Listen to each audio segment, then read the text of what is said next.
आज रक्षाबंधन विश्व में धूमधाम के साथ में मनाया जा रहा है। हर बहन, यदि आप गुरु शिष्य हैं तो आप भी अपने गुरु के प्रति असीमित प्रेम बढ़ाकर उनके प्रति श्रद्धा का बंधन मजबूत कीजिए। यदि आप गुरु हैं, शिष्यों के ऊपर अनुराग, प्रेम और करुणा, कृपा और आशीष के माध्यम से उनको मजबूती से कल्याण के मार्ग में बांधिए। यदि आप शिष्य हैं, अत्यधिक आस्था का बंधन मजबूती के साथ गुरु के चरणों में बांधिए। उसी से आपके वैराग्य की रक्षा होगी, साधना की रक्षा होगी, त्याग तप की रक्षा होगी, संयम नियम की रक्षा होगी। क्योंकि गुरु के प्रति जो प्रेम है वह आपको संसार के भोगों से उपरत कर देता है, विरत कर देता है। और गुरु का शिष्यों के प्रति जो प्रेम है वो शिष्य का पूर्ण कल्याण कर देता है। ऐसे ही भाई बहन के बीच में भी यह रक्षाबंधन का पर्व स्मरण दिलाता है। भाइयों को अपनी बहन से मनमुटाव मिटाकर, नाराजी भूलकर प्रेम करना चाहिए। और बहन एक धागा हाथ में बांध देती है, उसको हम राखी कहते हैं, गजरा भी कहते हैं। लेकिन वो धागा तो कुछ दिन में पानी में भीग करके सड़ करके टूट जाता है, परंतु वास्तव में वो धागा तो एक प्रतीक मात्र है। असली धागा तो प्रेम का धागा है। बहन अपने प्रेम के धागे को भाई से बांधना चाहती है और भाई बहन के प्रेम के धागे में बंधना चाहता है, परंतु प्रेम वहीं पर जीवित रहता है जहाँ पर दोनों दिलों में त्याग होता है। लोभ नहीं है, लालच नहीं है। बहन के अंदर अपने भाई से कुछ भी पाने का लालच नहीं है। भाई को भी बहन से कुछ भी स्वार्थ की चीज़ पाने का कोई लोभ नहीं। जब लोभ लालच की मृत्यु हो जाती है, जहाँ वासनाएं भी सिकुड़ने लग जाती हैं, वहाँ पर संयम नियम मर्यादाएं ये सब मजबूत होने लग जाती हैं। उसी कंडीशन में प्रेम का वृक्ष प्रफुल्लित होता है। कभी कभी आपने देखा होगा कि भाई भाई के बीच में, भाई बहन के बीच में, पिता पुत्र के बीच में, सास बहू के बीच में, गुरु शिष्य के बीच में बहुत बहुत दूरियां होने लग जाती है। उसका कारण क्या होता है? गौर से उसमें देखिए तो यह तो सीमा तोड़ काम वासना का प्रभाव है। जो नहीं करना चाहिए वो कर रहे हैं, या कि असीमित लोभ उनको जकड़ रखा है, या कि स्वभाव क्रोधी बहुत है, या कि अभिमान बहुत है। क्योंकि ये काम, क्रोध, लोभ, मोह, अभिमान ये सब प्रेम के धागे को जर्जर कर देते हैं। वासना में कहाँ तक जलोगे? जब कोई बहन किसी लड़के के साथ वासना से प्रभावित होकर के घर छोड़कर, भाई को छोड़कर, भाई के सम्मान को तिलांजलि दे करके भाग जाती है, वहाँ फिर कहाँ रक्षाबंधन रह जाता है? रक्षाबंधन पर्व सिखाता है कि बहन को कितना त्याग करना पड़े, लेकिन भाई का प्रेम टूटने न पाए, उसके लिए त्याग भी कीजिए। क्योंकि प्रेम की खुराक त्याग है। आपको वासना भी त्याग करनी पड़ेगी। खाली रक्षा बांधने से काम नहीं चलेगा, केवल रक्षा बंधवाने से काम नहीं चलेगा। कितने भाई लोग रक्षा तो बंधवा लेते हैं, उसके बाद शाम को दारू पीते हैं, बहन को गाली देते हैं। रक्षा तो बंधवा लेते हैं, उसके बाद मांस मछली खाते हैं, ऊट पटांग कर्म करते हैं, व्यभिचार करते हैं, बदनामी कराते हैं। बहन का मन भी शर्मिंदा हो जाता है, ये भाई कैसा है, भाई रावण बना हुआ है। वास्तव में रक्षाबंधन संदेश देता है कि ये प्रेम का बंधन तभी मजबूत रहेगा जब आप बुराइयों का त्याग करेंगे, दुर्गुणों का त्याग करोगे। ये धोखाधड़ी, छल कपट, बदतमीजी, ये रक्षाबंधन के दिन भाई और बहन दोनों को संकल्प लेना चाहिए कि त्याग करूंगा, ताकि प्रेम में निर्मलता बनी रहे और गुरु शिष्य के बीच में भी ये सब चीज़ों का त्याग होना चाहिए। गुरु कितना विश्वास करता है, एक शिष्य के ऊपर भरोसा करता है कि मेरा शिष्य अच्छा है। अगर वो शिष्य गुरु से छल करता है, कपट करता है, चुपके चुपके कहीं अन्यत्र संबंध बनाए रखता है, बातें करता रहता है, जब इस बात को गुरु को पता चलेगा, वो प्रेम का धागा जो अखंड मजबूत था वो खंड खंड हो जाएगा। इसलिए प्रेम तभी जीवित रहता है जब तक आपके अंदर त्याग जीवित रहता है, वैराग्य। और ये रक्षाबंधन ऐसे तो भाई बहन के बीच का पर्व है, पर मुझे लगता है दो रिश्तों के बीच में रक्षाबंधन सबके बीच का पर्व है। और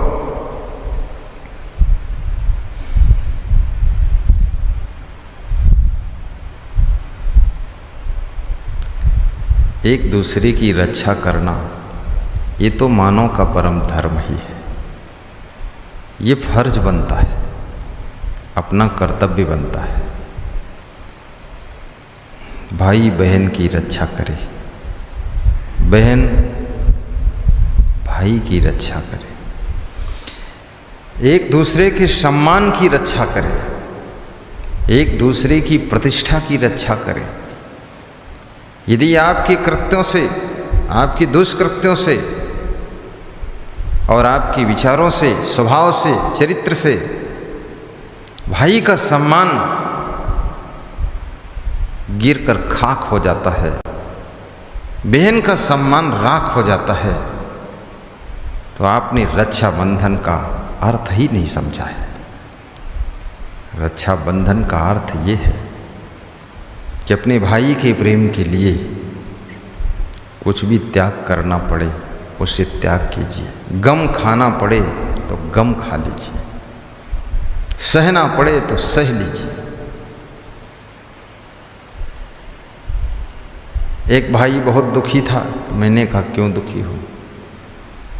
बोले दुखी क्या है, बहन का विवाह किया था, मेरी बहन क्रोधी बहुत है, तो वहाँ जीजा जी से लड़ाई करती है और सासू से मारपीट करती है। अब छुड़ौती होने का अवसर आ गया, डाइवर्जन हो जाएगा, मेरे को दुख लग रहा है। बहन की गलतियां भाई को दुख के कुएं में ढकेल देती हैं और भाई की भूल बहन को दुख के खंदक में गिरा देती है। इस रक्षाबंधन का बहुत बड़ा तात्पर्य होता है, ध्यान दीजिए। गम खाइए, क्षमता रखिए, सहनशीलता रखिए और ऐसे कार्य मत कीजिए जिससे कि एक दूसरे को दुख मिले। प्रसन्नता होनी चाहिए, प्रफुल्लता आनी चाहिए। तो संपूर्ण विश्व के भाइयों को भी मैं संदेश देता हूँ कि अपनी बहनों का हमेशा ख्याल रखना, और बहन का सम्मान बनाए रखना, उनकी मर्यादाओं को बनाए रखना।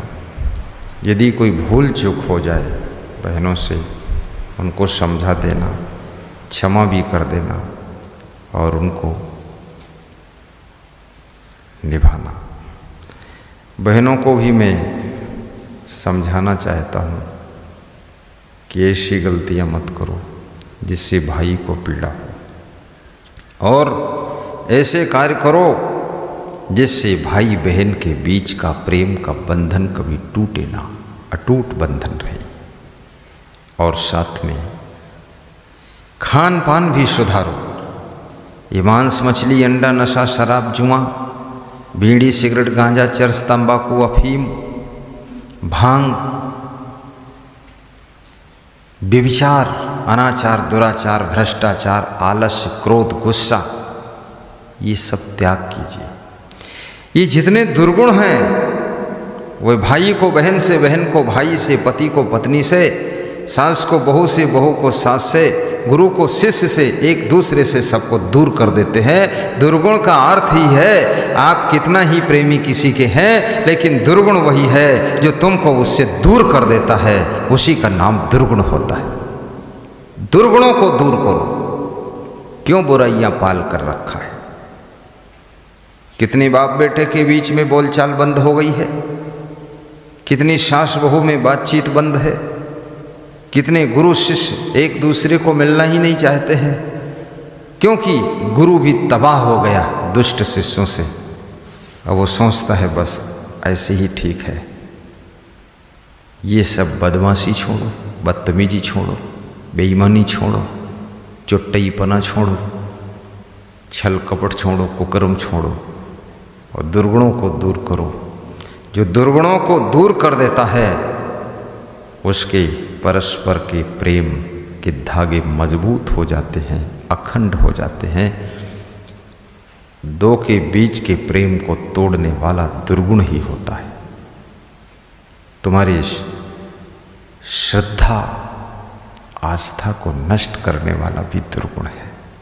तुम समझ नहीं पाओगे कि ये खुराफात कहाँ से हो रही है। इतने मंदिर बने हैं, गुरुद्वारे बने हैं, आश्रम बने हैं, सत्संग कथाएं हो रही हैं। कथा करने वाले भी सुधरे, गुरुद्वारे के ज्ञानी लोग भी सुधरे। अपना अपना सुधार करो। आश्रम के संत लोग भी अच्छे बने। गुरु और भक्त का, श्रद्धा का, प्रेम का, आस्था का बंधन भी अखंड बना रहे। ऐसा मैं गुरुदेव से आशीर्वाद मांगता हूँ। और प्रेम बहुत बड़ी चीज़ है। ये भाई बहन के प्रेम का पर्व है। आज हमें ये पर्व याद दिलाता है कि प्रेम का महत्व क्या है। सदगुरु कबीर साहिब भी कहते हैं कि पोथी पढ़े पढ़े जग मुआ, पंडित हुआ न कोई। 2.5 अक्षर प्रेम का पढ़े सो पंडित होए। पोथियां पढ़ने से कोई ज्ञानी नहीं हो जाता है। विद्वता आ सकती पर शुद्धता नहीं आती है। और जब गुरु की कृपा से अपने अंदर शुद्धता आती है तो आपके अंदर ज्ञान का जन्म हो जाता है। इसका मतलब क्या पोथियां नहीं पढ़ना चाहिए? पढ़ना चाहिए, क्योंकि पोथियों में भी वही ज्ञान लिखा है जो गुरु ज्ञान सिखाता है। क्योंकि गुरुओं ने ही ग्रंथ लिखे हैं, सदग्रंथ लिखे, तो उन गुरुओं का ज्ञान ग्रंथ में भी पढ़ना चाहिए। जैसे आज हमारे संतगण बीजक पाठ कर रहे थे, बड़ी आस्था के साथ पाठ किया है, जोर जोर से पाठ किया है और कम से कम 1-2 फरलांग की दूरी तक सुनाई दे रहा था। बिना माइक के भी पाठ कर रहे थे। कभी माइक चल जाता था, कभी नहीं भी चलता था, लेकिन सदग्रंथों का पाठ करने से भी मन का मैल धुलता है। और ऐसे पर्वों त्योहारों में सदग्रंथ का अखंड पाठ भी करना चाहिए।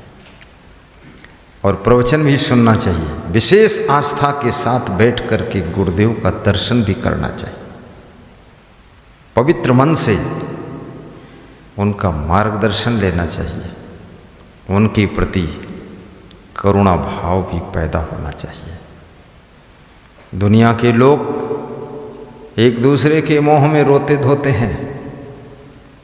भक्त को कितने भक्त भी भगवान की याद में रोते हैं, और कितने ऐसे शिष्य हैं, महान शिष्य, जो अपने गुरु की याद में, गुरु के प्रेम में डूबकर उनकी आंखें भी डबडबा जाती हैं, छल छला जाती हैं, आंसू भर जाते हैं। गुरु का उपकार, गुरु की करुणा उनको अश्रुपूरित कर देता है। और जब प्रेम श्रद्धा सजल हो जाती है, याद रखना, तब उस प्रेम में बहुत बड़ी मजबूती आ जाती है। इसलिए हमारी आस्था भी करुणा से ओतप्रोत होना चाहिए, प्रेम भी करुणा से ओतप्रोत होना चाहिए। क्योंकि जहाँ करुणा निवास करती है वहाँ क्रोध का वास नहीं रहता है। फिर आदमी ये करुणा, ये प्रेम सहन शक्ति को भी बढ़ाता है। जैसे अभी आप देखते हैं कि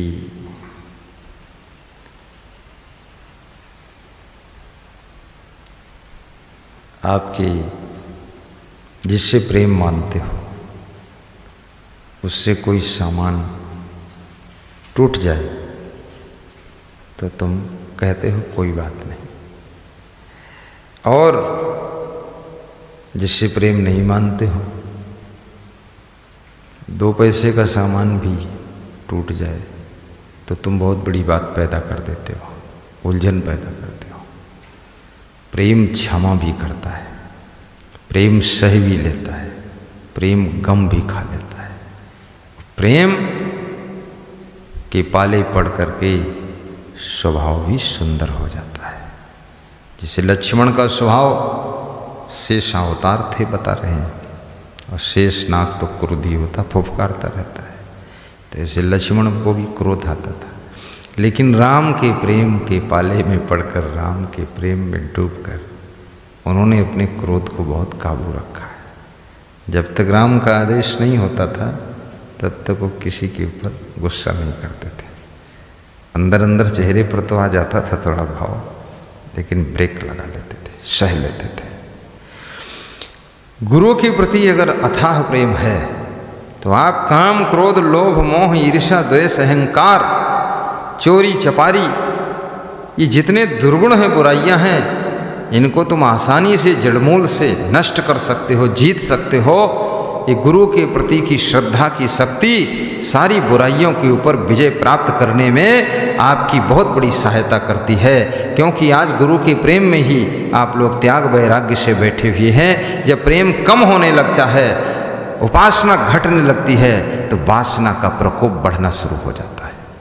इसलिए गुरु के प्रति लगाव अथाह होना चाहिए, क्योंकि गुरु के प्रति जो श्रद्धा है यही आपको सतमार्ग और कल्याण के पथ पर चलने की शक्ति प्रदान करती है। और ये निष्ठा का पर्व है, ये प्रेम का ही पर्व है। और जो जहाँ है, जिस कंडीशन, पोजीशन, सिचुएशन में है, वहाँ अपने अपने प्रेम को मजबूत करें। प्रेम का अर्थ वासना नहीं होता है, प्रेम का अर्थ विषय भोग नहीं होता है। प्रेम का अर्थ ये संसार के लोग जो कहते हैं मेरा तुमसे प्यार हो गया, ये प्यार शब्द इतना गंदा कर दिया है लोगों ने, प्यार को इतना बर्बाद किया है। प्यार का मतलब क्या हुआ है? लोगों ने प्यार को मतलब तुम्हारे साथ हमारा मन गिर चुका है, प्यार नहीं। प्रेम कभी वासना से लथपथ नहीं होता है, और जो वासना से लथपथ होता है वो प्रेम नहीं होता है।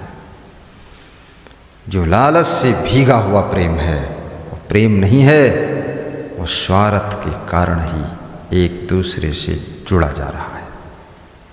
जहाँ पर स्वार्थ का भी अंत होता है और लोभ लालच वासना समाप्त होती है। वहाँ पर शुद्ध प्रेम का जन्म होता है और जहाँ शुद्ध प्रेम होता है वहाँ पर कोई भटकाव नहीं, कोई दुख नहीं, कोई पीड़ा नहीं।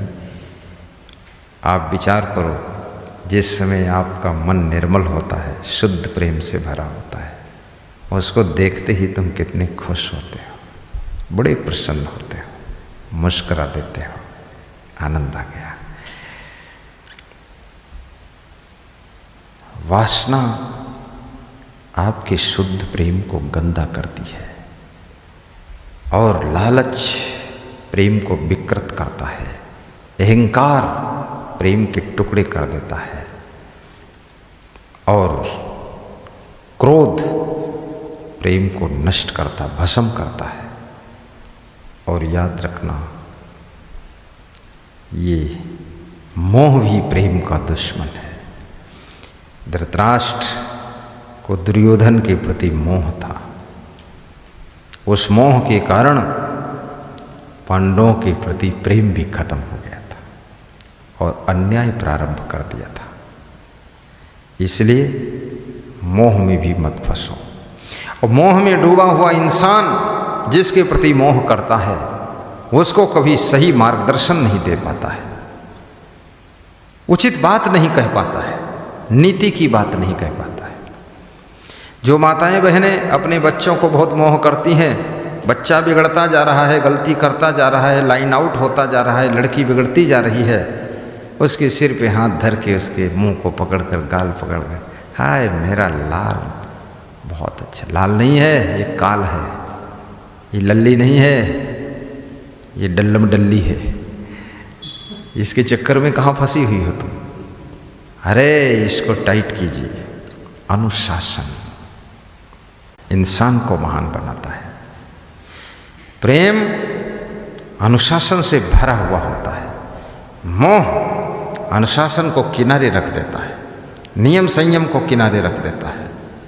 लेकिन शुद्ध प्रेम नियम संयम मर्यादा और अनुशासन का पालन करता है। इसलिए ये रक्षाबंधन का पर्व, हमारे गुरुदेव विराजमान हैं, उनके सानिध्य में ये पर्व हम मना रहे हैं। आज हम सब संकल्प लें कि गुरुदेव जी के चरणों में शुद्ध प्रेम, केवल प्रेम ही फिक्स होगा, ऐसा प्रेम उनसे आजीवन रखेंगे, आस्था रखेंगे और उनके चरणों में लालायित होकर के जैसे आए हैं उस तरह से जीवन भर उत्साहपूर्वक रहेंगे। कहीं भी मन भटकने नहीं पाएगा। इस संकल्प दृढ़ रखना, क्योंकि जितने भी महान गुरु हुए हैं, जैसे विशाल देव थे, उनकी सानिध्य में 60-70 शिष्य रहते थे, 80-90 तक भी हो जाते थे। सब ब्रह्मचारी गुरु के प्रेम में ब्रह्मचर्य का पालन कर लेते थे। गुरु के प्रति श्रद्धा में अपने क्रोध को भी काबू कर लेते थे, अहंकार को खत्म कर देते थे, बड़े विनम्र सरल ढंग से रह लेते थे। आज ये जितने यहाँ संत लोग बैठे हैं, मैं इनको देखता हूँ तो कुछ संत तो ऐसे हैं कि उनका कहूँ कि कोई याद नहीं आवत है, बस मन वहीं खुश है, घर की भी याद नहीं करते। मोह भी खत्म हो गया। जो कुछ था मोह और प्रेम, वो सब गुरु के चरणों में जोड़ लिया। रामचरितमानस में लिखा हुआ है, बहुत सुंदर, सब कर ममता ताग बटोरी, मम पद मनहि बांधु बट जोरी। सबकी ममता के तागे बटोर कर एक रस्सी बनाकर मेरे चरणों में बांध लीजिए, अर्थात पूरे संसार की मोह ममता के धागे इकट्ठे करके एक श्रद्धा की रस्सी बनाइए और गुरु के चरणों में उसको बांधिए। वही रस्सी के माध्यम से गुरु तुमको खींचकर भव सागर में डूबने से बचाएगा और मोक्ष के तट पर पहुंचा देगा। तुम्हारा उद्धार कर देगा। जिन जिन घरों में